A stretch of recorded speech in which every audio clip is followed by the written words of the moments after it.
Om Purnamadaha Purnamidam Purnat Purnamudachyate Purnasya Purnamadaya Purnamevavashishyate. Om Shanti Shanti Shanti. Om Brahmanandam Param Sukhadam Kevalam Jnana Murtim Dvandvatitam Gagan Sadrisham Tattvamasyadi Lakshyam Ekam Nityam Vimalamachalam Sarvadhi Sakshi Bhutam Bhavatitam Trigunarahitam Sadgurum Tam Namami. Om. Adorations to Sadguru, who is Brahman, the giver of supreme bliss, embodiment of pure consciousness, one without a second, vast as the ether, infinite, eternal, beyond the three gunas and their modifications, the supreme Yoga Vasistha, Mumukshu Prakarana, and section number is 13. Sage Vasistha has commenced the profound teachings of Yoga Vasistha. Those who have developed even slightest spiritual sensitivity, they would be profoundly benefited by Yoga Vasistha. By listening to these teachings, and of course, after listening, you reflect, meditate, and assimilate. And end up what you get. The dulled mind will be out.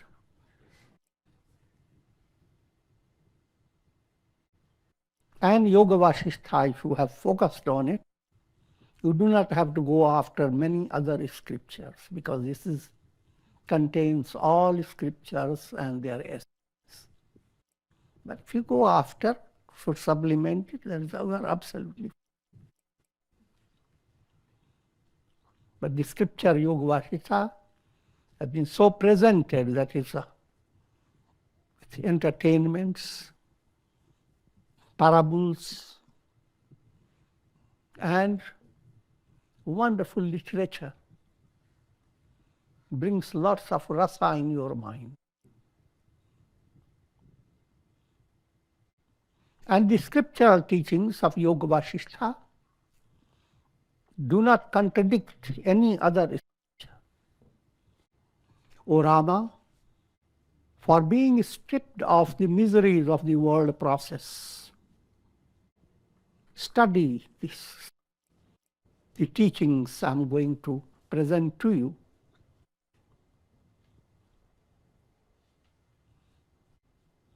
And as a result of assimilating the teachings, realizing the essence, one will live in this world as freely as Lord Vishnu and Lord Shiva himself, becoming united with God. Live in this world. Anantani ha dukkhani sukham trinalavopamam natah sukheshu badhniyat drishtim dukkhanu vanvishu. In this world, there are countless miseries. But you may say, well, there are happiness also. Vasistha says, compared to all the miseries that you encounter, the happiness that you encounter is not even a straw, a broken piece of the straw.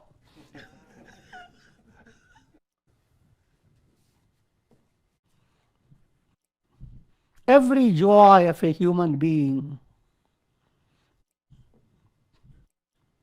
is enfolded by miseries. And therefore, one should not develop a mind to find security in the world of time and space. The world of time and space is transient. It is not the reality. And so your ultimate goal is not somewhere being located in this vast universe. People have their picture in their mind. They're not on this earth planet, but somewhere. So many milky light years away. There are lokas. And you can just feel very free. And there Lord Vishnu is there, Lord Shiva is there, and so forth.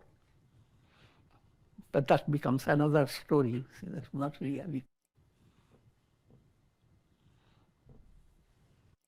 Spiritual attainment is not in the terms of placing your personality in a world of time and space. Spiritual attainment is just like when you wake up from the dream. The entire dream vanishes. You do not find your satisfaction anywhere in the dream. Similarly, there is no fulfillment anywhere in the world, because the world experience is based on your mind, and mind operates through your nervous system. Your whole personality is a kind of cell phone, not done by ordinary scientists, God himself behind it.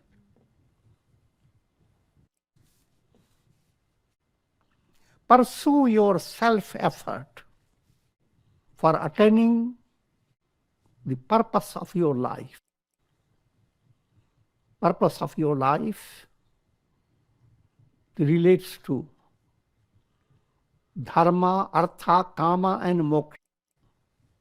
Dharma is ethical value. How virtuous can you be? That's how the starting point. Your life should be built upon virtue, ethical value, doing good to others, not be hurtful. Don't build your life by hook or by crook. No hook, no crook.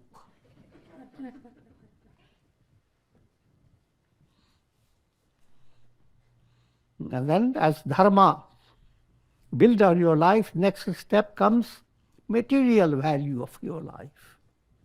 It's perfectly okay for you to have good house and material support and all that's needed for your practical life. And the third purpose is being useful to human society. You are constantly benefited by human beings.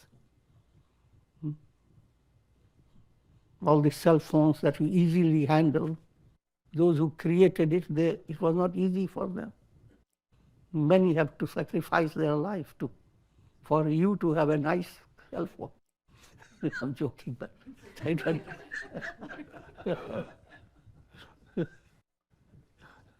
Likewise, it becomes every person's duty to promote, to share something from his personality to human beings.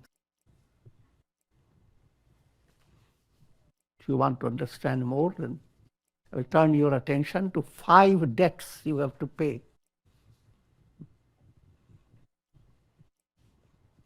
First debt is to God. They were in. And actually, if you pay that, you don't need to pay any other debt. But to simplify the process, Rishi Rina, sages have brought out their revelations in scriptures, such as Yoga Vasistha. And if you don't study them, you don't receive benefit, don't utilize them in your daily life. Keep the Gita always covered in your back pocket. Sometimes the people are very devotional. Keep it in their pocket. And even that sometimes does miracle. So someone shoots and the Gita takes all the impact. There has been case. But I'm joking. That's not. You are not paying debt to sages. You pay debt to the sages by utilizing their message and living your life based upon profound teachings those sages have given. In other words, entering into the practice of listening, savana, reflection, manana, deep meditation, all that becomes possible through great works done by sages, Rishi Rina. That immense wisdom that has been presented. If humanity had sensitivity, they could have gained all that is needed for a wondrous culture. But I will not go into that detail. So, and then I was talking about the rin, there is third rin, third debt, forefathers.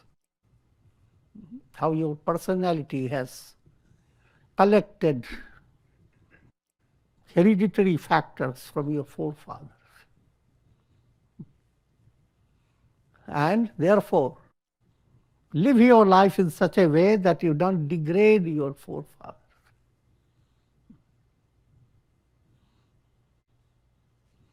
Going into deeper, subtler point, if you follow a spiritual path and become devotee of God, one of the Bhakti Sutras say that then modanti pitaro, all the forefathers enjoy and they dance when they hear the news that in their generation someone has become a devotee. No matter what I say, it will become allegorical. Now don't take it literal. And then debt to human beings, that which I will explain to you, how everything that you have in this world, all the convenience, your cell phones, your computers, and all the convenience in your fingertips, and everything you wear, everything you handle, from the feet to your teeth.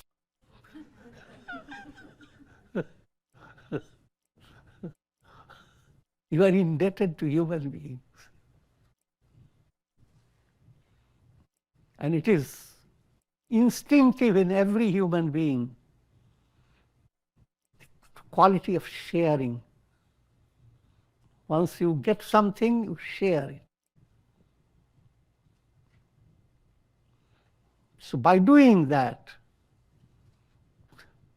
you pay human debt. How to be serviceable to humanity. Of course, from a profound point of view, if you attain, move towards enlightenment, then you become like a blossom and fragrance goes everywhere. You don't have to worry about how am I to serve you. It comes automatic. But that, you can figure that out.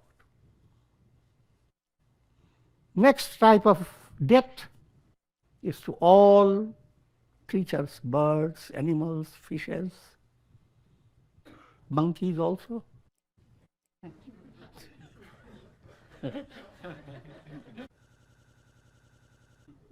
Roaches, etc.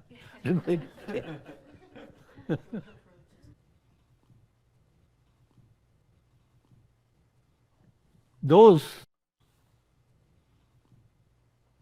who are interested in worldly prosperity, worldly success.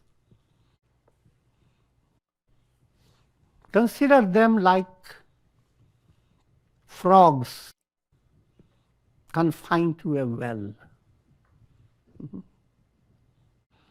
And that turns my attention to one of those parables. A frog from outside happened to slip into a big well. In that well, there were many frogs, and there was one leader frog. The leader frog welcomed this outside foreigner.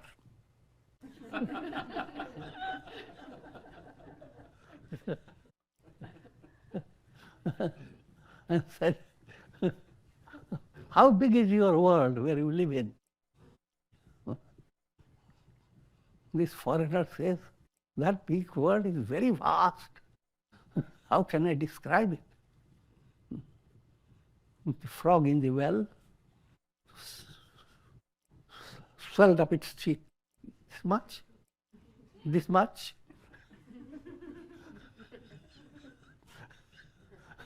Until he exploded.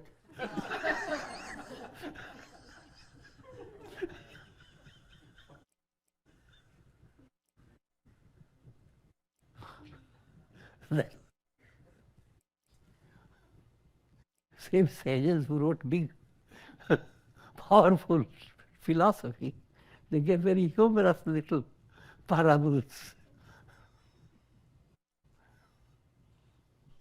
So, when you try to understand what type of happiness will you get when you attain liberation, your mind says this much, that much.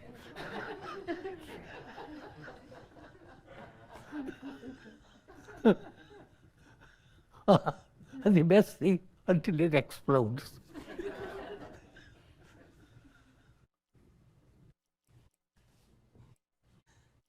Those who are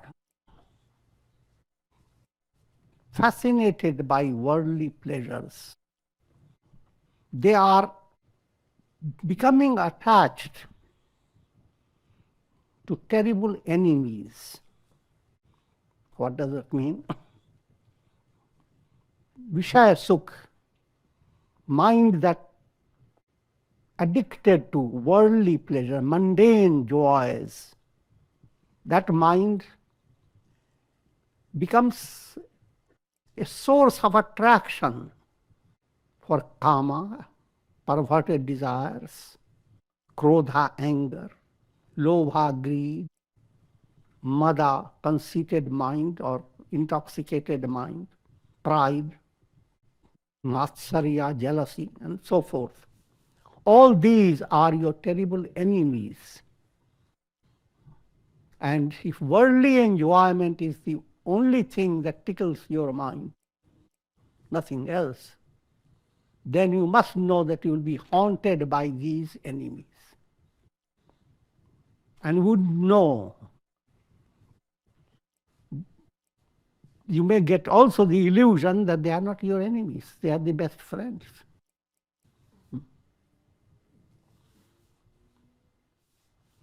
If that is so, people who are in this predicament, they go from misery to misery, pain to pain, fear to greater fear, from hell to greater hell. So do not develop a dull-wit mind. Pleasure and pain alternate in this world. After happiness, one experiences painful situation. After pain, something good happens. All these experiences are like lightning flashes. It flashes up, but hardly you could try to see it again, it is not there. It's called Kshanabhangur. things are transient. How transient? Momentary. Those who find comfort and rest in this world, they are like those who have entered a house that's on fire. And unaware of the miserable predicament, they are finding they are going to slumber, which means they are going to be destroyed. This points to this is elaborated in the Mahabharata. The Pandavas are sent to a palace or Laksha Griha for their destruction. Kauravas created a plot against them. Outwardly, they were given the idea that they are going to be given a special respect. They are going to be honored by placing them in a very wonderful palace. But when Pandavas come, and soon by and there are many intricate stories there, they scratch the wall and find that behind the wall there is combustible materials, things that can burn up just by a little matchstick. When they realize that, they don't proclaim that to others as if they have fallen for the trap. So even the enemies don't understand. They stay there as if everything is normal. But every day they have found a technician who is creating a tunnel. Every day tunnel goes on, tunnel is dug until a whole passage becomes clear for Pandavas to escape. And that's what ultimately happens. The time when the enemy was to burn up the whole thing, he himself gets burnt up in it. And Pandavas escape. The story is like that, but its story relates to every individual. You live in the world. You know that the world is perishable. You know mortality is the reality for your physical body. And you suffer from three tapas, three types of fires: subjective, objective, subjective within your body and mind, objective from people around you and animals, birds, an act of God. And in spite of all that, one doesn't care for all that. One goes on with worldly attainments and worldly little delights. But instead, become like the Pandavas, know what the world is, and make the world believe that you are perfectly normal.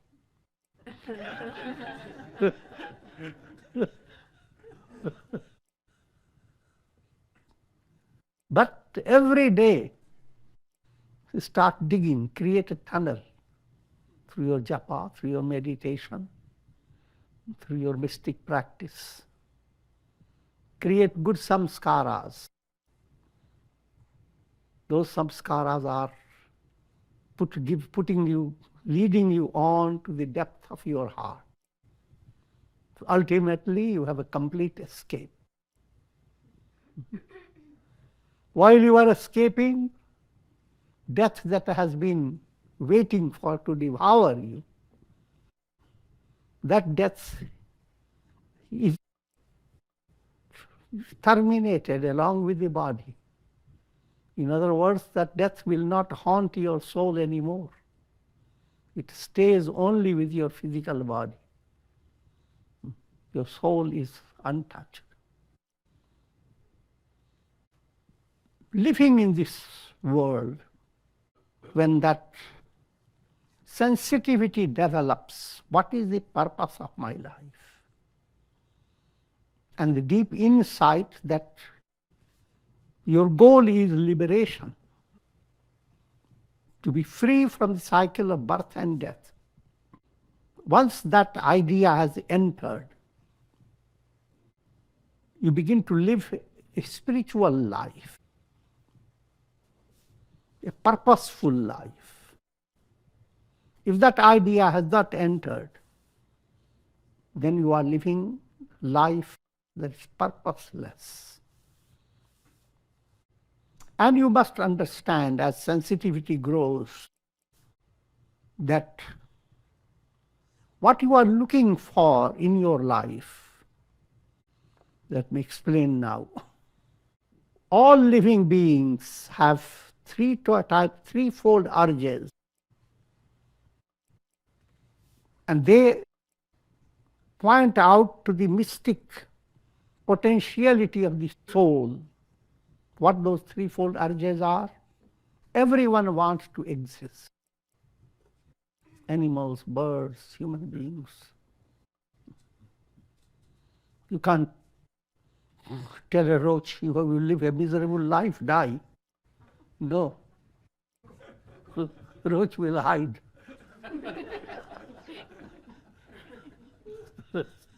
I will try to trick you. I'm joking, but just try to understand.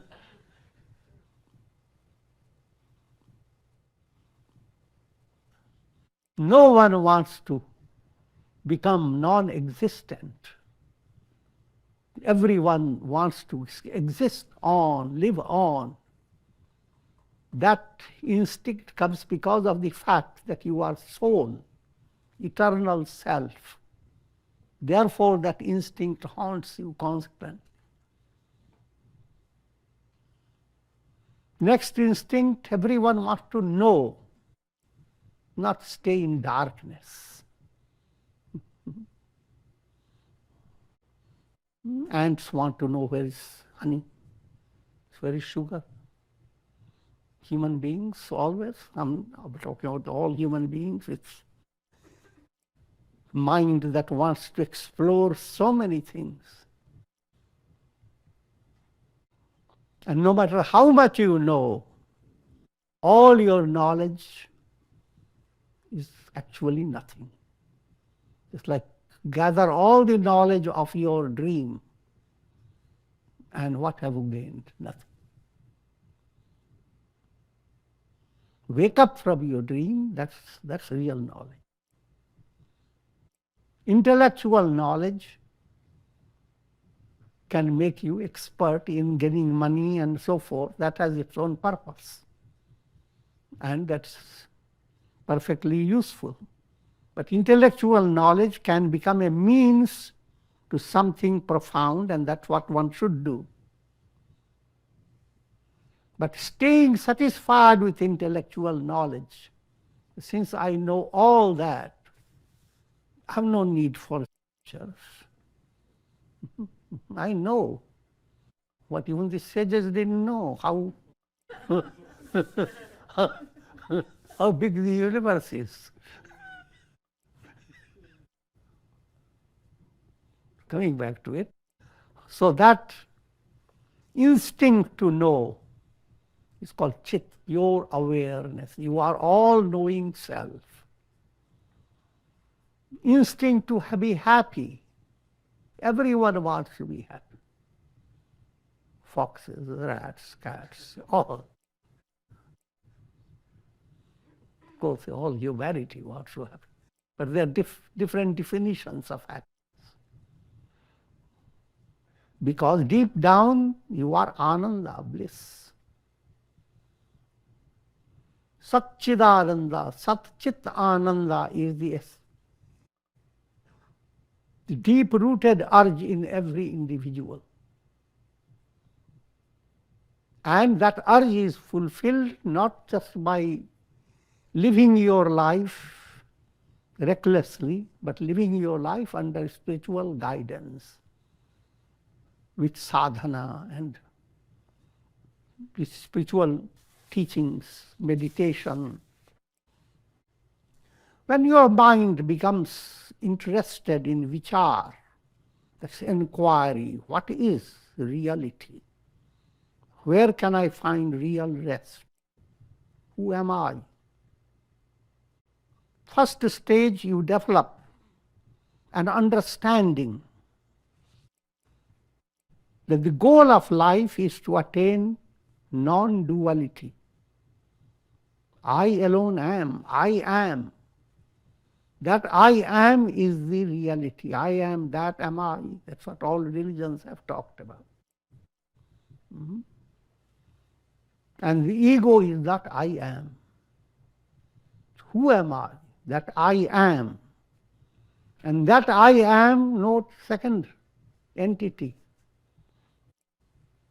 That I am is absolutely non-dual. So the moment there is other than I am, your I am is not absolutely perfect. You never know what the other element is thinking and how it is impacting on you. When that understanding has gone, now you are intent upon removing all kleshas, afflictions. Otherwise, you are a patient suffering from the disease of afflictions. And afflictions mean 5 things: ignorance, egoism, attachment, hatred, and fear of death. Live to destroy these afflictions, negate them. Then you are living the real life, life that leads you to eternity, life that leads you to discover I am, that am I. This type of enjoyment, the real joy, you cannot get it from all your wealth. You will not get this type of joy through all your wonderful friends. You will not get it through all your near and dear ones. You will not get it by any external means. However, you will get this if you become deeply involved in spiritual progress by approaching Guru, preparing yourself to have qualifications of an aspirant, and while doing it, go into listening the teachings, reflecting upon the teachings, and a deep assimilation that allows your mind to meditate. No matter whatever grade of your personality may be, because Yoga Vasistha gives a highly allegorical way, whether you are a Rakshasa, a demon, a human being, or a god, turn your attention to that episode of the Brahma, in the beginning having created, wanted to give his instruction to all his creation. 3 representatives of creation were invited to Brahmaloka before Brahma. One representing the demoniac, Rajasic, Tamasic. Another representing human personality. Another representing godly personality. And when they come before Brahma, Brahma says, Da. That's all that his teaching was, very brief. And when he asks gods, the God representative, what did you understand? He says, we shine by controlling the mind and senses. Daman. Da means Daman. So, as godly personality begins to emanate from you, rise from within you, your whole attention goes into how can I allow the higher self, keep the lower self under control. That allows your godly aspect within you to shine. Dealing with human aspect, to be purposeful human being. When Brahma asks human being, what do you understand? And human personality, representative of human beings, he says, Dan, charity. So the more charitable heart you develop, greater is the fulfillment of being a human personality. The purpose of human aspect is profoundly fulfilled. And then the demoniac aspect, the representative of the asuras or demons, said, what do you understand? And they say, and this person says, I understand daya. We are very cruel, and your message is to have mercy, compassion. The moral of the whole story, that all the three elements are in every individual. The demon aspect is controlled and sublimated by developing divine virtue such as compassion and all compassion-related virtues. The human aspect by charity. The divine aspect by controlling your mind and senses. All the three have to join in every individual. Where every individual is all the three together. Put it in another way, if anyone has the asuri aspect predominant, then he is considered asura. Human element predominant, you are a human being, normal human. Godly aspect predominant, then you are God. In a storyline in the scriptures, these are three types of beings, and they are described with their different expressions. Human beings walk with their hat and clothes and so forth. I'm not talking about hat, the cap also is good. Demons have horns, and gods have a special shine coming out of there. But all those are allegorical descriptions. All the three are there in every human being. And much more startling, every human being is ultimately Brahman, the Absolute. So whether you are a human being or asura, demoniac, or God, having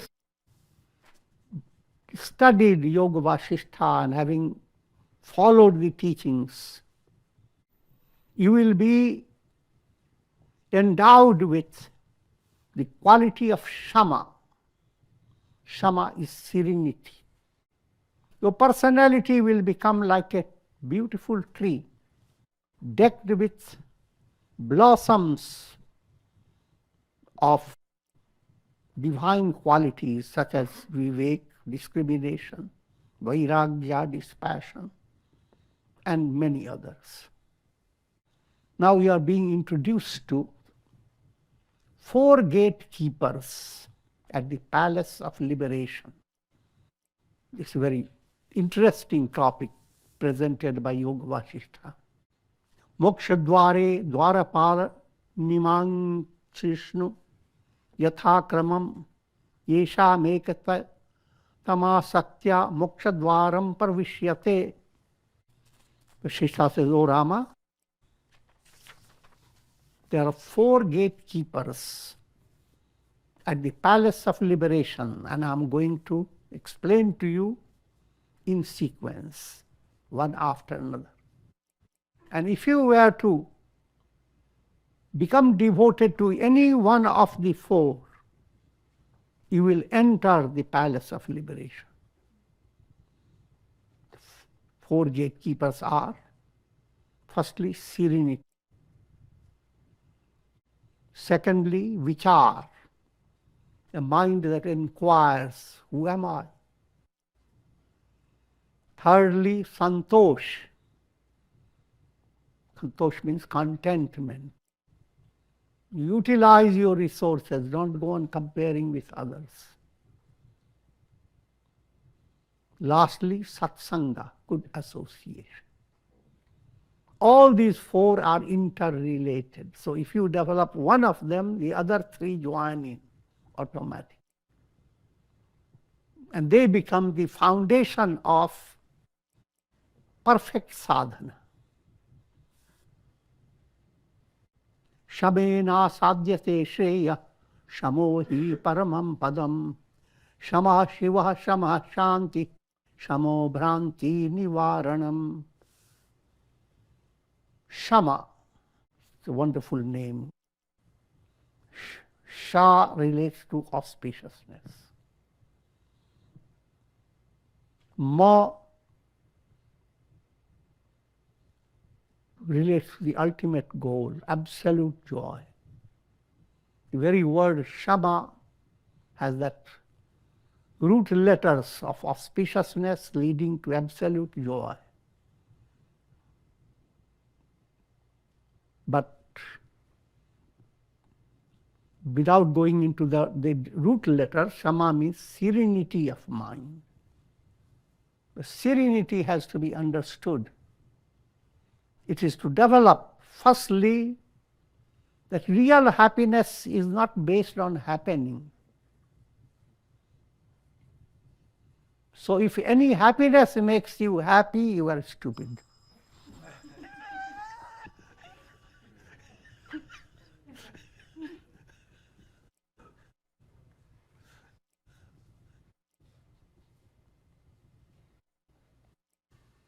This doesn't mean that you shouldn't be happy. But you should understand real happiness is not based on excitement, agitation. When you are happy, you are agitated, your whole nerves begin to flutter. And if you are unhappy, then you are another way. You are putting stress on your brain and on your nervous system. When you are serene, put both away, neither pleasure nor pain. Undisturbed. I am like the sky. You black clouds, come this way. Soft clouds, come. Welcome. My both arms are there to hold you on. I'm joking in a profound way.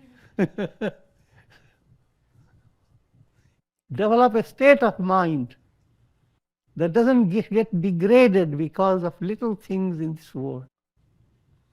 No matter what great thing has happened, lot of money, lot of popularity, lot of power, what does that mean?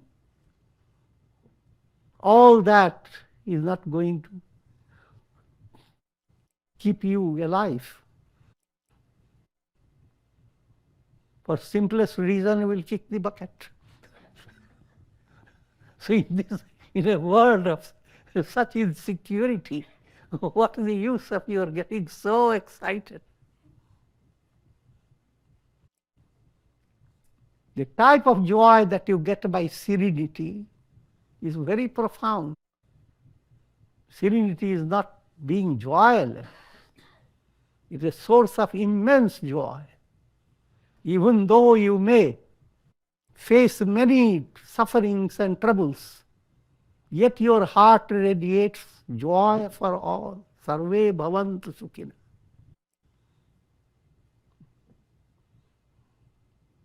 Your inner wealth becomes boundless.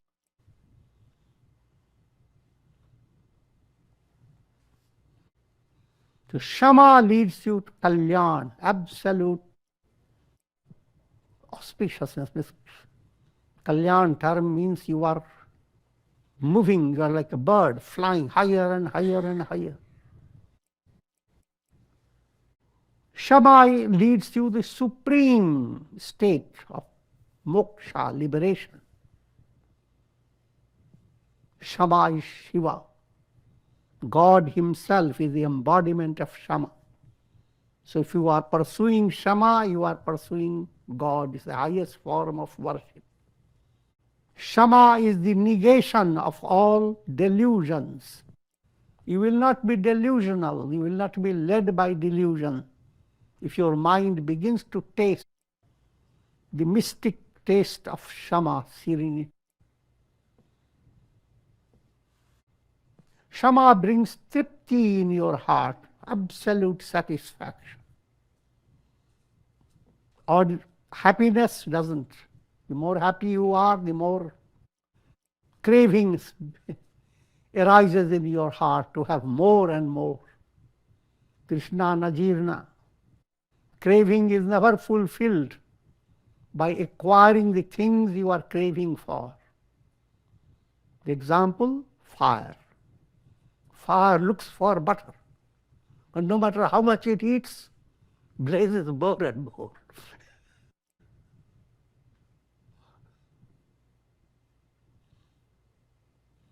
But when you have Shama, there is absolute fulfillment, satisfaction. Sheetal, cool, nirmal, absolutely free from impurities of the mind.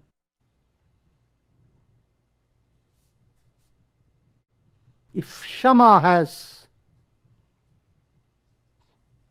emerged in your mind is steeped in Shama, animosity will not exist in the world. You will not look at anyone as a source of your pain. That's one point. Another point, people who are extremely inimical, you will find them transformed. You do nothing. Your Shama radiates such joy, such divine love, that just like babies cannot restrain themselves from the mother's love. Mother's love is so effective that no matter what they had planned, it runs away from their mind when they come near mother. Shama-based heart is the heart of a divine mother. And so people may have their inimical views. That is illustrated in Hindu scriptures. How some people develop jealousy towards Buddha, and they prepared one perverted type of man with the promise of giving him a lot of money. That if you could agitate Buddha, we'll give you so much. I said, that's an easy job.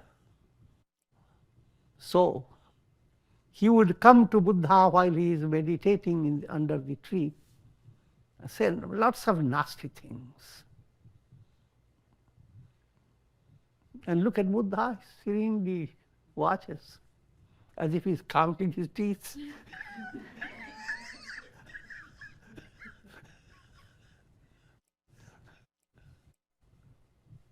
did it again and again, and one day he became so frustrated, he said, "Are you blind? Are you deaf?" I said, "Absolutely not.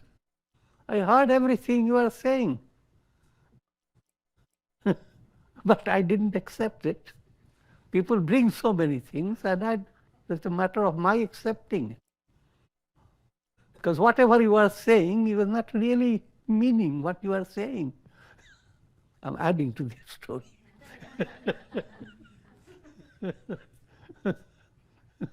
You are blabbering because of your mental restlessness. You need help. And you have come to the right place.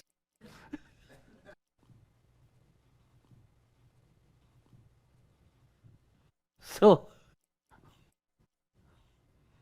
most inimical people approaching sages with the intention of harming the sages, in turn they become completely transformed. There are so many stories all over the religions. So that's the power of Shama.